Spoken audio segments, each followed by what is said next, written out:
Nosso assunto hoje é ar. Quando a Terra se formou, não tinha atmosfera. Ela foi se formando aos poucos. E no começo, ela era bem diferente do que é hoje em dia em relação aos gases. A fotossíntese e os gases que saíram dos vulcões é que provocaram as mudanças na composição da atmosfera. Por exemplo, na atmosfera primitiva, os gases eram bem diferentes do que a gente tem hoje em dia na atmosfera. A atmosfera ela é importante para os seres vivos. O oxigênio, então, é importante para a maioria dos seres vivos que eles usam na respiração. O gás carbônico também ajuda a manter a temperatura média constante na Terra, em torno de 15 graus centígrados. Os principais gases que compõem a atmosfera são o nitrogênio, 78% mais ou menos, e o oxigênio, 21%. Aí nós temos outros gases também que compõem a atmosfera, só que esses são bem em menor quantidade. Por exemplo, gás carbônico, neônio, hélio, metano, hidrogênio e criptônio. Além disso, tem vapor de água também na atmosfera. Essa composição pode variar conforme a altitude. Em locais mais altos tem menos oxigênio, etc. O gás nitrogênio, ele é mais abundante, como a gente viu, 78%. Ele não se combina facilmente com os outros compostos. Eles usam o nitrogênio para proteger metais em pó que podem explodir se tiver contato com o oxigênio. Aí eles protegem com o nitrogênio. O gás oxigênio. A maioria dos seres vivos usa oxigênio. Apenas alguns micro-organismos é que conseguem sobreviver com falta de oxigênio, mas a maioria dos seres vivos tem que ter oxigênio para respirar e se manter vivo.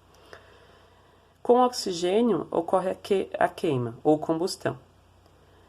Nesse caso, o material que queima é o combustível e o oxigênio é comburente. É o nome que cada um recebe. Para iniciar a combustão, é necessário a gente dar energia também. Pode ser uma faísca elétrica ou uma pequena chama. Isso é a fonte de ignição. O gás carbônico. Ele está presente em menor quantidade no ar, mas ele é bem importante para os seres vivos. Ele participa da fotossíntese, junto com a água e com a luz solar. E ele é o resultado da respiração dos seres vivos. O gás carbônico também retém parte da energia que a Terra recebe do Sol. É o chamado efeito estufa. Graças a eles, as temperaturas da atmosfera se mantêm dentro do limite para os seres vivos viverem. Mas se tiver excesso desse gás, aquece mais a atmosfera e aí a temperatura do planeta aumenta, que é o aquecimento global. Aqui é um exemplo da fotossíntese, então, os gases que a planta precisa para fazer a fotossíntese, gás carbônico, o gás oxigênio, ela respira, o gás oxigênio ela também produz na fotossíntese e sai, a luz do sol e a água que ela pega das raízes. O vapor de água, ele regula o clima.